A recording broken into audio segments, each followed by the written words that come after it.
दशकों तक British queen के तौर पर शासन करने वाली महारानी एलिजाबेथ द्वितीय का गुरुवार को निधन हो गया।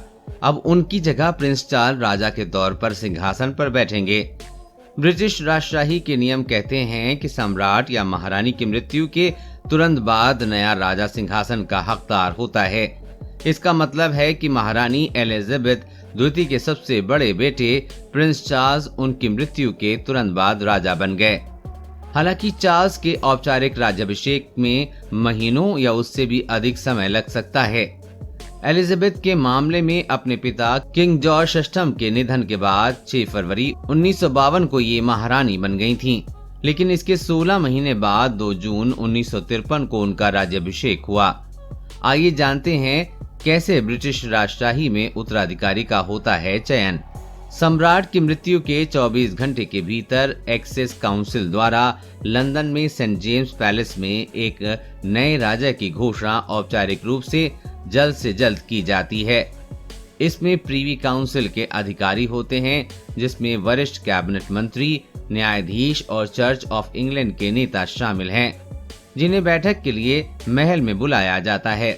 सदन को फिर से सांसदों के लिए नए सम्राट के प्रति निष्ठा की शपथ लेने के लिए बुलाया जाता है।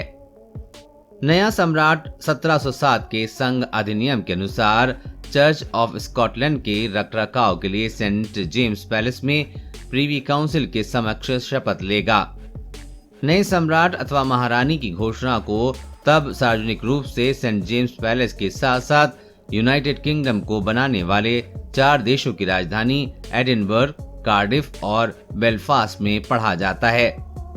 चार्ल्स के राजा घोषित करने के बाद सत्र के पहले दिन या राज्याभिषेक के समय जो भी पहले हो, संसद में घोषित करना होगा कि वो एक आस्थावान प्रोटेस्टेंट हैं। शपथ ग्रहण घोषणा अधिनियम 1910 द्वारा अनिवार्य है। प्रिंस चार्ल्स को 1689 के राज्याभिषेक शपथ अधिनियम 1701 के तहत राज्याभिषेक की शपथ लेनी होगी। किसे मिलेगा महारानी का कोहिनूर हीरे वाला ताज? इस बीच खबर है कि महारानी के सिर पर जो कोहिनूर हीरे वाला ताज था वो प्रिंस चार्ल्स को नहीं मिलेगा। उनकी जगह पर पत्नी कैमिला को ये ताज दिया जाएगा। खुद एलिजाबेथ ने ही कुछ वक्त पहले इस बात का ऐलान किया था। 105.6 कैरेट के हीरे का भारत के इतिहास से भी खास ताल्लुक है। 14वीं सेंचुरी में ये भारत में पाया गया था, लेकिन सदियों से ये अलग अलग हाथों में रहा है।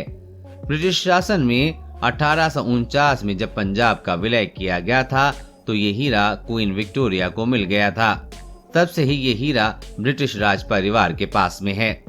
देश और दुनिया की हर अपडेट पाने के लिए चैनल को सब्सक्राइब करें।